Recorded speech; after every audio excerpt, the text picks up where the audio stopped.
Well, hey, welcome to the Real Growth, Real Stories podcast. My name is Ryan Jones. I'm your host. Today's episode title is Throttle, Triggers, and Faith. We have a new friend of mine. He's been in the motorsports business, power sports. I think he actually does GPSs. Man, he does all kinds of stuff. He's kind of like a one-stop shop, and he's also a firearms dealer, and I'm pretty sure he makes guns too. Welcome to the Real Growth, Real Stories podcast with host Ryan Jones. True growth happens when we tell the stories. Welcome our guest, Tony Terrell. Let's go. What's up, buddy? How are you? Good, man. Did I actually say your last name right? Terrell. Terrell. See, listen, Yeah. I can't even get that right, but that's just real, right? It's all good. It's all good. So if you're jumping in on this podcast, listen, this podcast is for aspiring entrepreneurs, small business owners, any sector. Today, we're going to be talking about the outdoor recreational industries, gun enthusiasts, motorsports. We're talking about Christians living in a secular and maybe even a regulated career, and anyone craving authentic growth stories where our pitfalls literally don't stop us, they fuel us. And so the conversation today, we're going to be talking about some interesting things that people have never heard. So Tony, I'm going to open the conversation. We're going to talk a little bit about some vulnerability. We're going to talk about like your past, where you got started with all of this, and we'll maybe share a little short stories here. Absolutely no fluff. Yeah. I like that. I've been there, kind of vulnerability. Hey, talk to us. Tell us a little bit about who you are, where you grew up, where you live, maybe not your address for sure, but maybe the general area where you live. Yeah, I'm from just outside of Dallas, Texas, born and raised in Plano. And I now live a little bit farther north from there in Aubrey, Texas, kind of out in the country. We're on a 52-acre ranch, got some cows and a donkey, and living our best life out here. Dude, that's awesome. Yeah, Most people would look at your hat and look at what's behind you and say, dude, that guy lives in Texas. What's he doing celebrating the Philadelphia Eagles? that's He's right. my kind of guy. That's 'Cause right. I was that kind of guy too. Up until about a year ago, I lived in Texas, deep in the deep south of almost right into the Gulf, down below Beaumont, Texas. So yeah, and I rocked my Eagles hat every time I could, especially at the HEB. That's If you right. know about HEB, then you're from Texas. That's right. So Yes, sir. walk me through when was the first time you like maybe fired a gun or rode a machine that made you think like, man, this is what I want to do? Oh, man, ever since I was a little kid, my dad put me on ATVs. I mean, I was 3 or 4 years old riding on the front of his, and then I think I was probably 5 or 6 when he got me my first quad, and got me up, running and racing. And my cousin raced and my uncle was his race mechanic. And we went riding and camping every other weekend. It seemed like we were always out, doing stuff outdoorsy, camping, hunting, riding, whatever.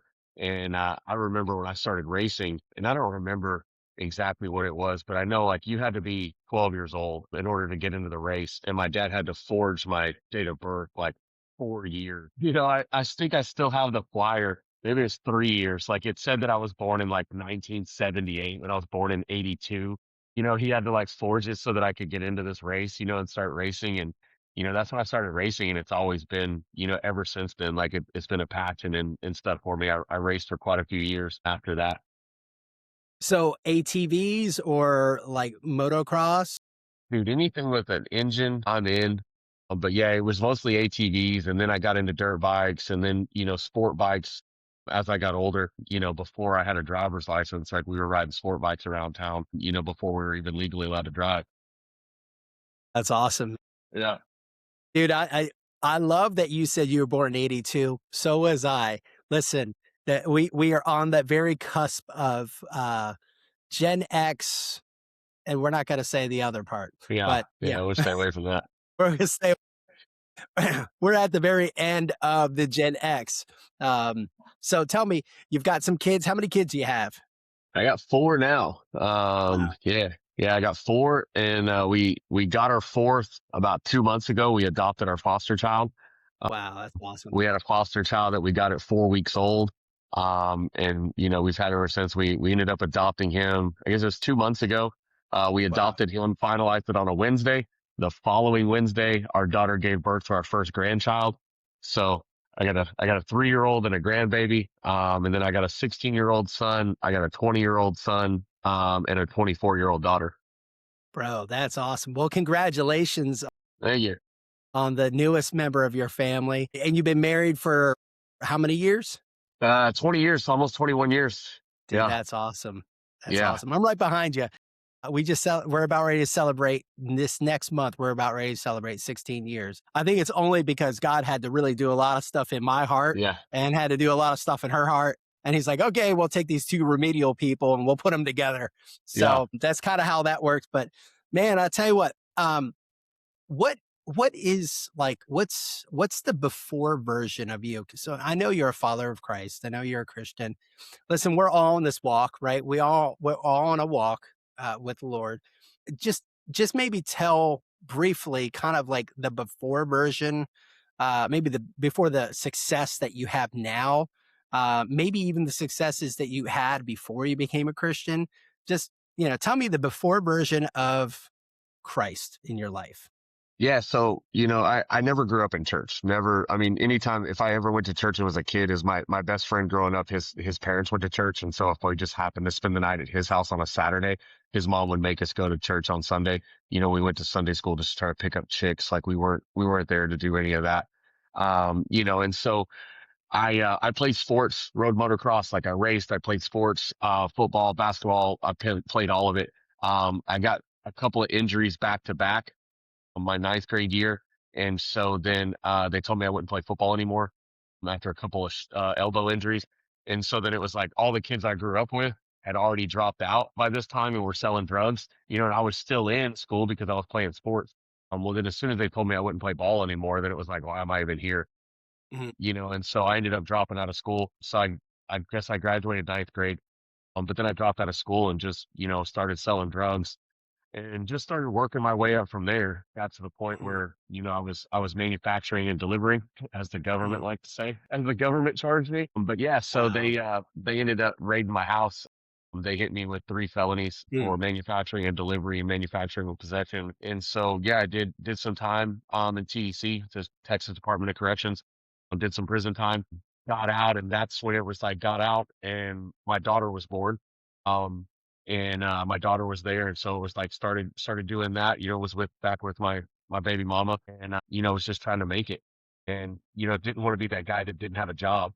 So Mhm. but it was like when I got out, having 3 felonies and 11 misdemeanors on your background, McDonald's wouldn't even hire me. But I always had a job, whether it was whatever I was doing. And ironically, the first place that gave me an actual shot at a job was an armored car company building armored cars for the US government.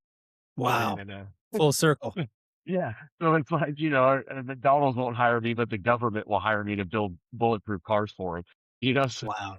yeah, and so then, but I got out and I wasn't doing things the way I should be doing. Like I was still drinking, I was still doing drugs, but I had a job, so it was like I Yeah. was productive. Yeah. And so then it was like, it just kind of kept on that cycle for years. And we bought our first house at 23 or 4 years old. Bought our first house, and we were living down the street from the church that we now go to.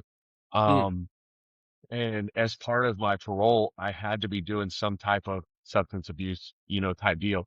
And so the church that we now go to, ironically, had a Celebrate Recovery. And so I Wow. was I was showing up there to get my sheet signed for, my deal or whatever. And I remember showing up and going through the reefs with them and doing all of that stuff. And it wasn't too long after that, maybe a few years after that, our kids started getting a little bit older. And my wife was like, I want my kids involved in church because she grew up in church. She was in church her whole life. She wanted to be involved in the church. And I was still like, back then it was like, oh, they just want my money. Like, I don't, why are we going to this? And, so I tell this story sometimes at church now because we've been at the church, 19 years. That's And awesome.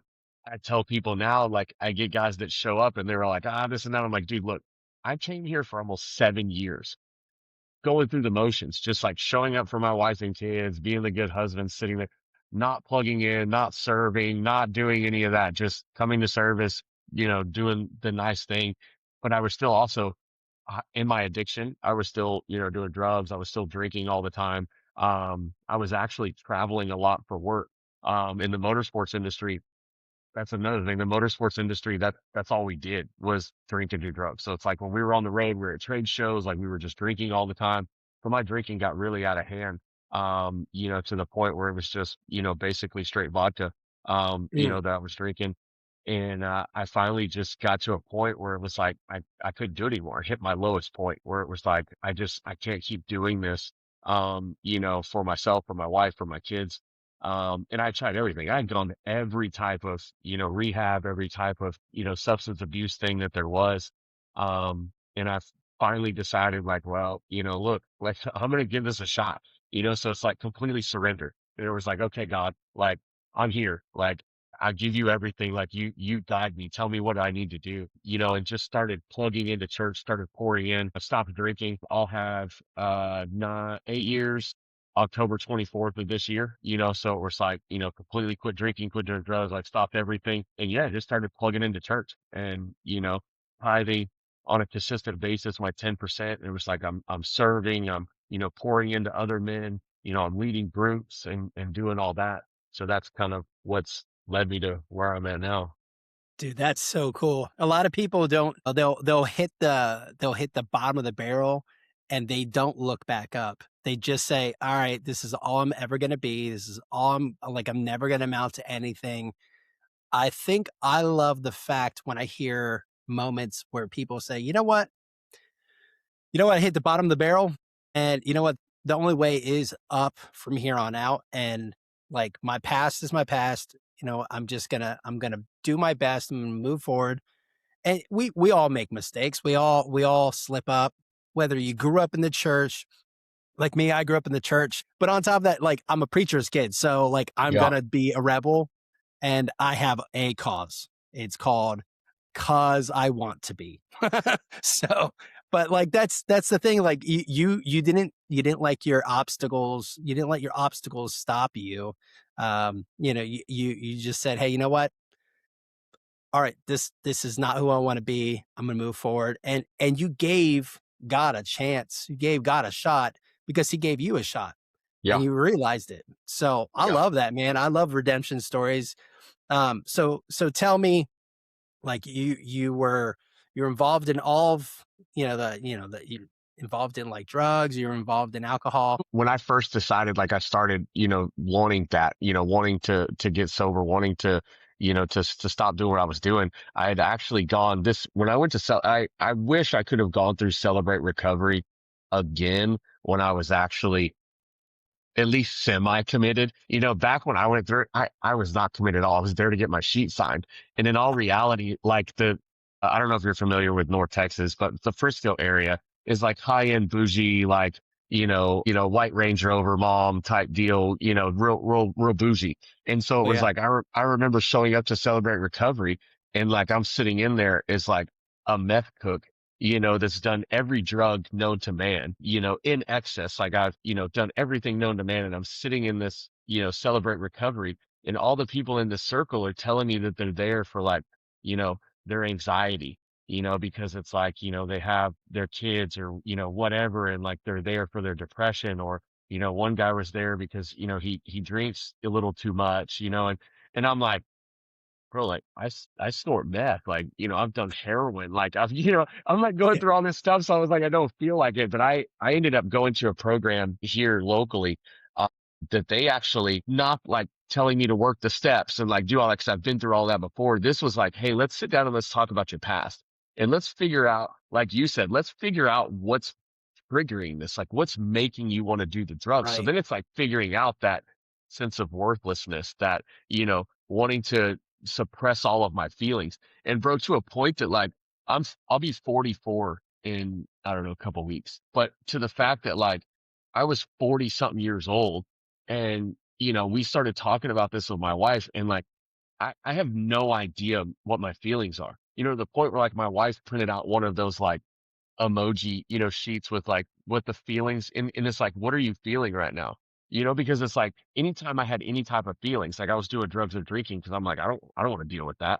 So it was like got to the point where like, dude, I didn't even know what I'm feeling. And so there's times right now where I'm like, I've been working on that the last 4, 5, 6 years, and it's to the point where like sometimes like my wife, again, we've been together 24 years. So like, I've been with her longer than I've been with anyone else in my life, my parents, anybody. So like she knows me better than anybody. And she Mm. can just look at me. She can talk to me on the phone and she can tell something's wrong, like, hey, what's going on? And there's points where I'm like, I don't know. And she's like, what do you mean? And I'm like, I don't know what I'm feeling. She's like, well, describe it. And so I'm like, having to, and she was like, oh, that's anxiety. I'm like, huh? So Yeah. yeah, so just trying to, that was one thing. And then I got with this program where they were trying to go back and figure out, and that was really the game changer for me was figuring out what is triggering this, to kind of get me to that point where like, okay, now I know what's triggering me wanting to drink and do drugs and this and that. So let me, steer away from that. Mm. And that really helped, take me to the next level in my sobriety. Dude, that's so cool. That's the thing. Like, you sometimes have to get to the root problem, like the root of the issue, to really figure out, like, okay, oh, so that's why XYZ is happening. So XYZ is happening because of this, this, this, and this. So yeah, man, that's smart that I don't know what program that was, but man, that was my experience with Celebrate Recovery. Not every Celebrate Recovery does it that way, but man, they got to the root cause. And there's a lot of, I would say there's a lot of programs that do that and they do it right. Yeah. And this program, Grace to Change, it's here in McKinney, Grace to Change, and man, it changed my life. That's awesome, man. Yeah. That's so cool. I love Yeah. it. I love it. So tell me, we're gonna switch gears a little bit, but like tell me about, the breakthroughs in where you're at now, what you do. Tell me exactly what, if you can do it, if you can do it in a way that helps our listeners really kind of understand what you do and what industry and how you do what you do. I think I worded that Yeah. correct. So my main business is Alert GPS, which is we're a GPS manufacturer. We manufacture GPS tracking devices that we sell to power sport dealerships all over the country. Just like I'm sure, like if you've bought a car recently, when you buy a car, you go through the sales process. Well, then they take you into the F&I office, into the finance office, and that's when they go through your financing terms, and that's when the guy tries to upsell you on your extended warranty and your prepaid maintenance and wheel and tire and gap and all this stuff. Well, GPS tracking is one of those products. So in the finance office, they do it in the car business too, but they're upselling you a GPS tracking device. Hey, you want to know where your car is at all the time? You can see where your car goes, yada, yada. So that's the main side of my business is the GPS tracking that I have dealers all over the country that sell my product in the finance office. And then, one, I have some kind of branch off companies from that. So I have Alert Cam, which we designed our own line of dash cams. I mainly did it for power sports, but obviously there's overlap. So I have auto GPS on there, or I mean auto dash cams, but mostly we're going after the power sport market. So your motorcycle has front and rear cameras now, and you got a little screen, or it can down, you can connect it to my app. So that way either you can have it like my Harley guys like to have their phone up on their bar and then they have the rear camera on. So then all they got to do is look at their phone and they can see the camera behind them so they can see what's going on behind them or off to the side, kind of blind spot monitoring, stuff like that. But then also for insurance purposes, you get in a motorcycle wreck, you're able to pull the dash cam video and show, hey, this dude cut me off or, whatever. And then I've got basically a power sports consulting company. So I go into dealerships, I hire, fire, train, so I'll do anything from I'll do sales and then I'll do F&I, so finance. And basically I'm coming in and I'm trying to implement new processes. My whole goal is to speed the dealership sales process up. From all of the marketing and research that we've done, customers, whether it's auto or power sports, say, I'm in the dealership way too long. I'm Yeah. having to sit there half a day or even a whole day of trying to get this done. So I go in and try to implement processes and procedures to try to speed the sales process up. Plus, I'm trying to help out the dealership to make them work more efficiently. And then I go in and I like to train the sales guys and train the finance guys on, how to make more money, how to get more out of each deal, stuff like that. And then I've got my gun business. I build custom guns. We do, we'll really do everything. Like we're oh 01, oh So 03, and oh cool. 07 FFL. So I mean, we'll do everything. It's just kind of the way the market is right now. If you came to me and you're like, "Hey, Tony, let me get a, stock Glock 19," you know, you could probably find it cheaper on the internet than I can even get it from my distributors. So we tend to kind Wow. of stay away from that. It's like, Yeah. unless it's like, a one-off deal or something like that, or just one of my homies is like, "Hey, dude, I would rather support you and pay a little bit more than buy from one of the big box." Cool. Okay. But what we mostly focus on is custom guns. So we build AR-9, AR-10, and AR-15. So That's we're so building cool. everything custom. When we first started on it, it was like we built guns for ourselves, because we were like, "Hey, dude, like there was really nothing out there that kind of catered to what we wanted." And so we're like, "Well, let's just build it ourselves." So we started building ourselves. And then, people started seeing it at the range, started seeing different stuff, we're posting on social media and like, "Dude, I want one of those." And it was like, okay, so maybe we can turn this into a business. Well, then we started kind of marketing it, but we kind of told ourselves, we were like, "Dude, look, I don't want to build anything that I wouldn't personally own." So it's like, if Right. I won't personally own it and shoot it, like I'm not going to build it for you. So like, if you come to me and you're like, "Hey, Tony, like I just want like an entry level, like $700 AR." Perfect. Yes, I can go get the parts and I could build you that, but that's not something that I would order. So I'm just, "Hey, look, let me order you this off the internet." But it's like, "Hey, Tony, like I want something completely custom. Like, I want my own color scheme. I want my initials on it. I want my name. I want my logo, whatever you want. We can make it personalized." But then the gun is set up to withstand anything. Like every gun that we make is full ambidextrous. It's machine gun ready. This thing will handle anything you can throw at it. Now, granted, most of our customers are not going to put our guns through what we put our guns through, but hey, it's Right. capable of handling that. And then here recently, I've started getting into pistols. It's been a big thing for me with the 2K11s and the Glock.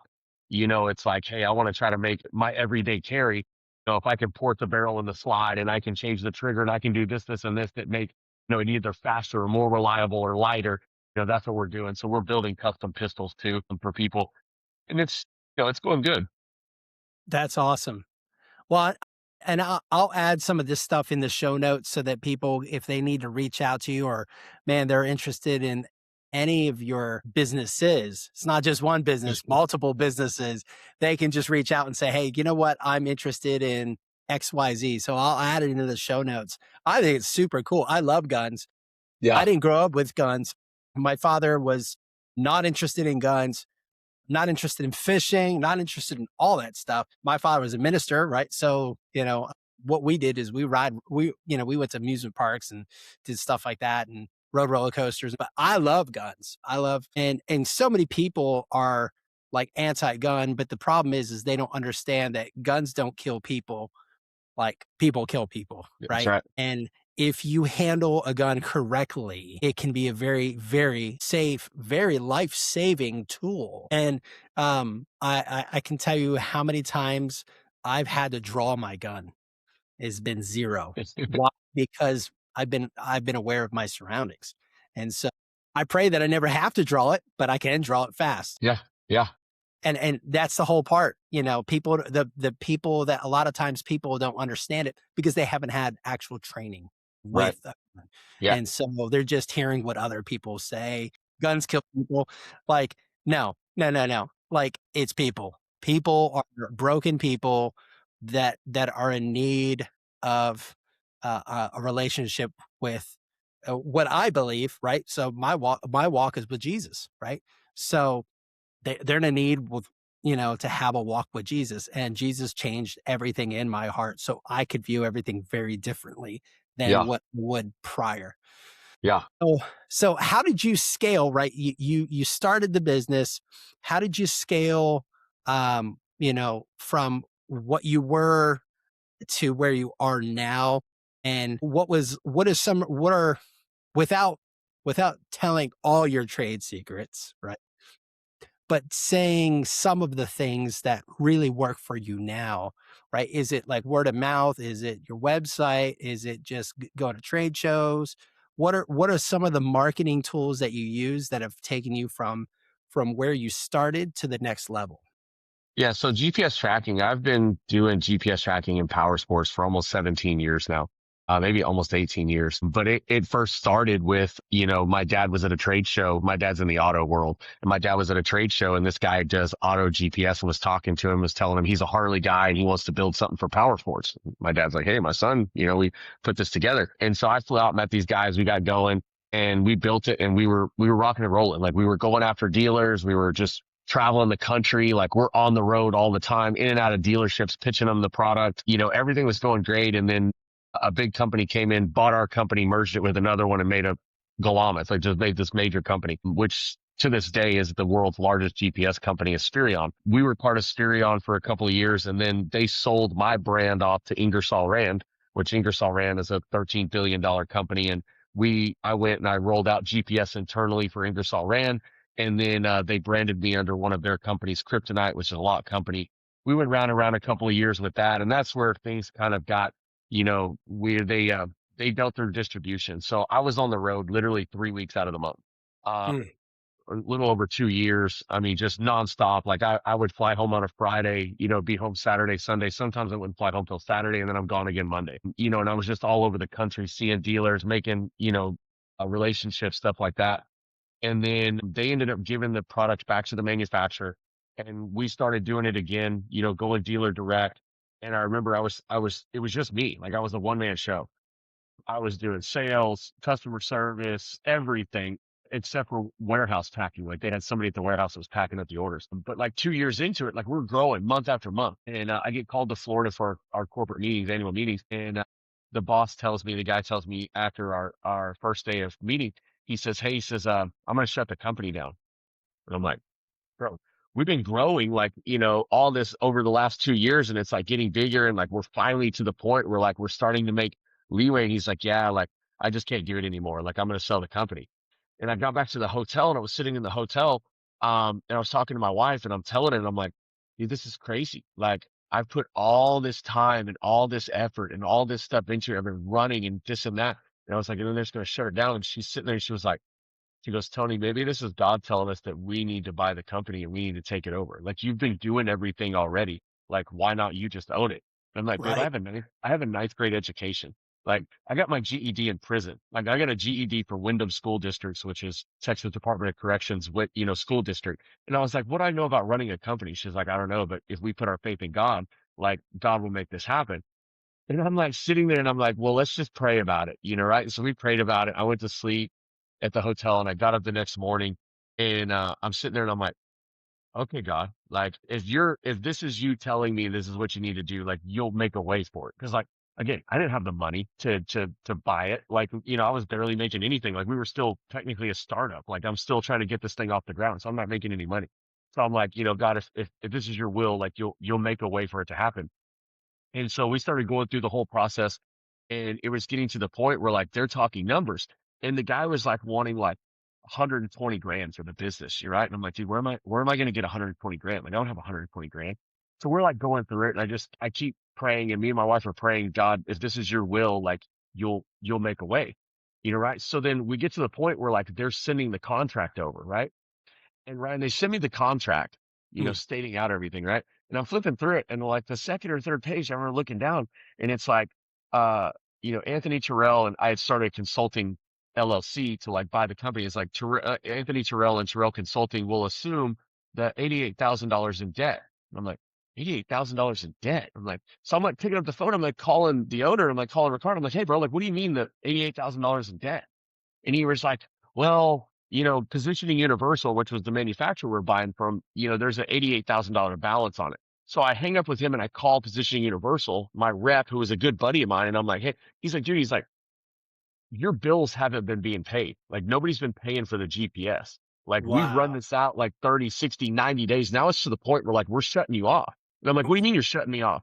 And they're like, well, you can't buy any more product. So I'm like, so then I'm going back to this. I'm like, dude, you're trying to sell me this business, and I can't even buy products right now. right? He was like, well, dude, I don't know what to say. So like I went back to the manufacturer and I sit down with my buddy who's the national sales manager and I get the owner of the manufacturer involved. And I'm like, hey, look, like, I think I can do this. Like, I think I can run this. Like, give me a chance. Like, I'll tell you what I'll do is I'll prepay for every GPS order and I'll pay above and beyond. I'll pay a little bit overage on each order until I pay you back. So you're getting paid up front for the GPS coming out and I'm going to pay you overage on everyone.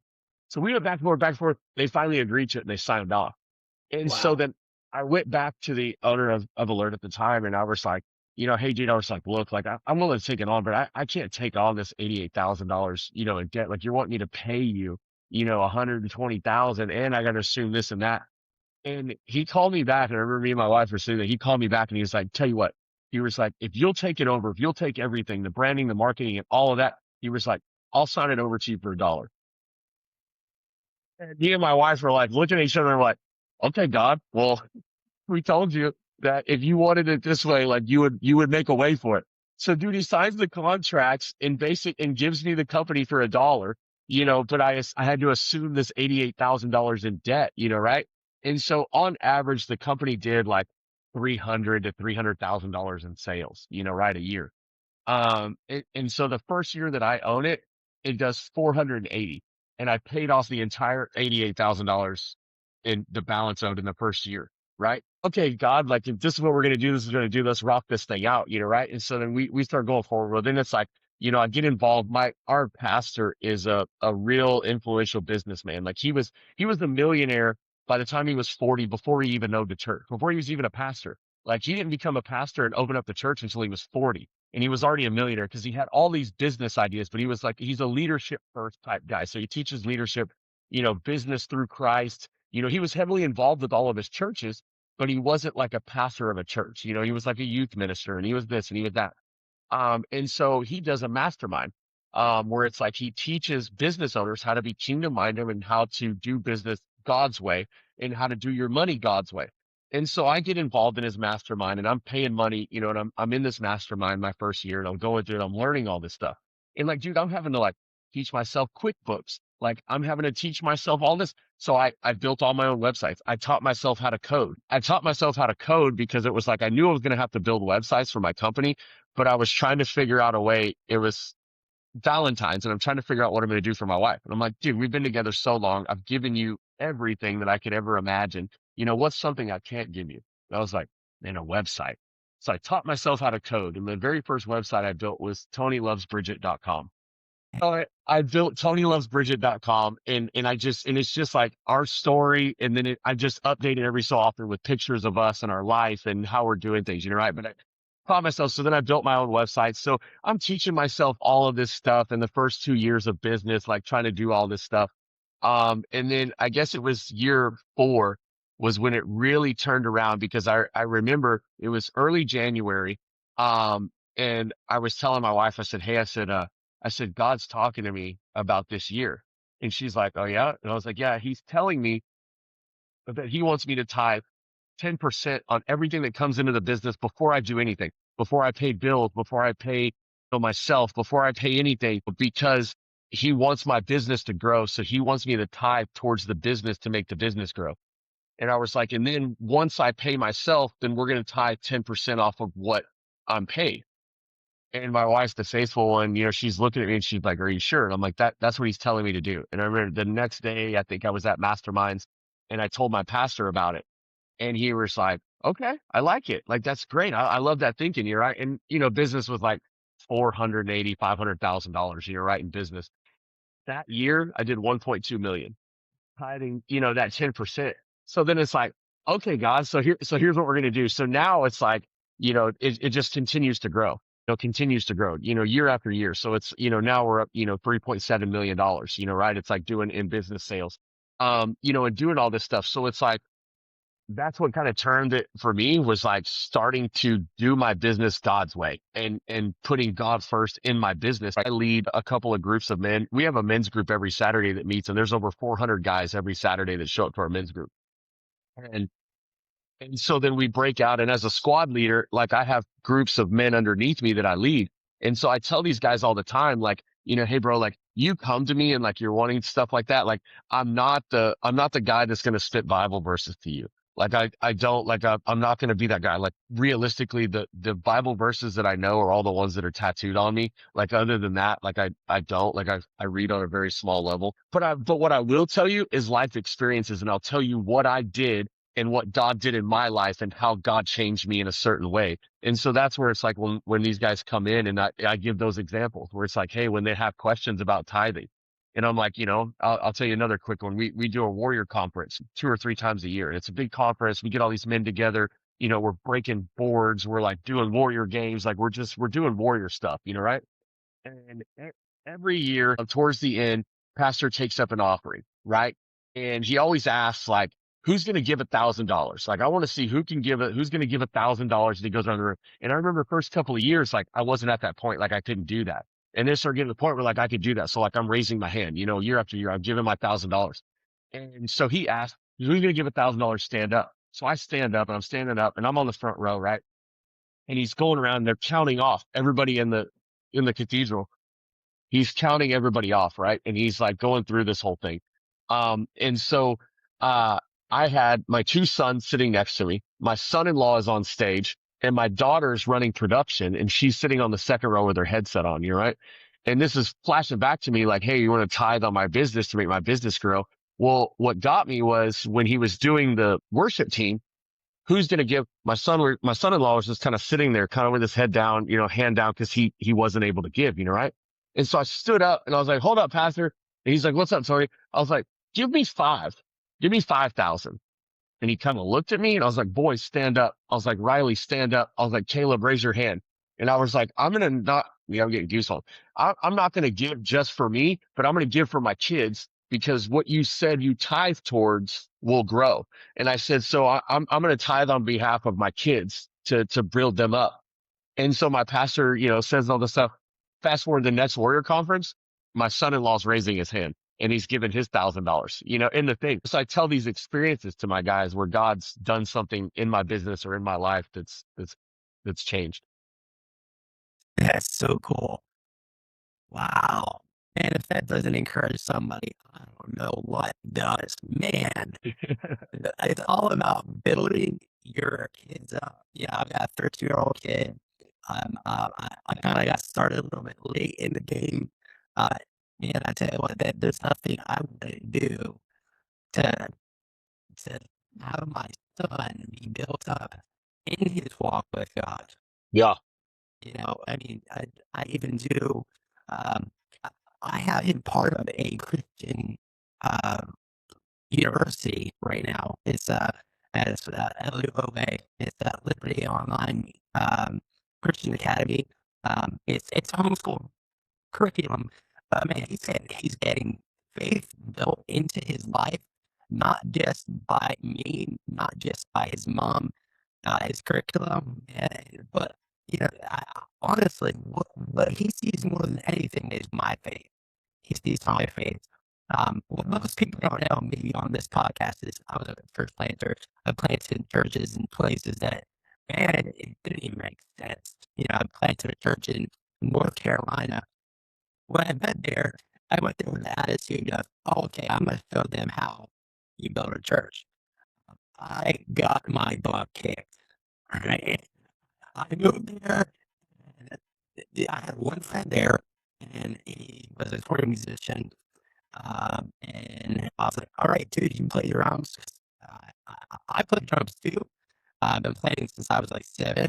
I was like, but I can't play drums and preach at the same time. That's a logistical nightmare. And then on top of that, I was like, all right, so you're gonna help me do the drummer at our church. Well, within the first month, within the first month of us living there, before we launched our church, and I would probably do it totally different than I did back then.